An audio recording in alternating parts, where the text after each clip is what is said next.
Vivere il giardino non più solo come uno spazio da guardare, ma come un'emozione profonda che accende tutti i sensi. È questo il cuore pulsante di Un giardino a parole, l'evento speciale che ha animato la splendida cornice del giardino Viatori di Gorizia.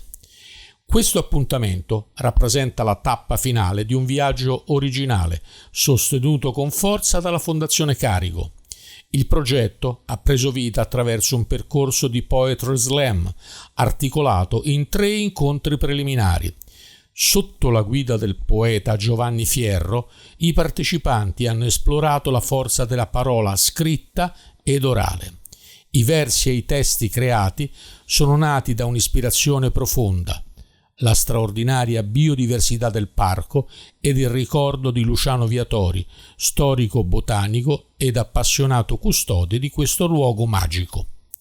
E mentre le parole prendevano forma, l'obiettivo di un fotografo catturava la luce, le sfumature e l'atmosfera sospesa del giardino.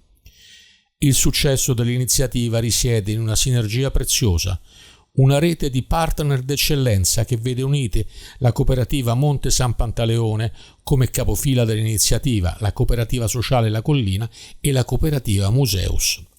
L'associazione Mitteldream Arte Gorizia e Veneto Globe APS hanno contribuito al successo dell'iniziativa con immagini e video. Si è rivelato fondamentale il contributo dell'associazione Ciechi per Caso ODV, che ha arricchito l'esperienza sul fronte dell'accessibilità e dell'inclusione sensoriale.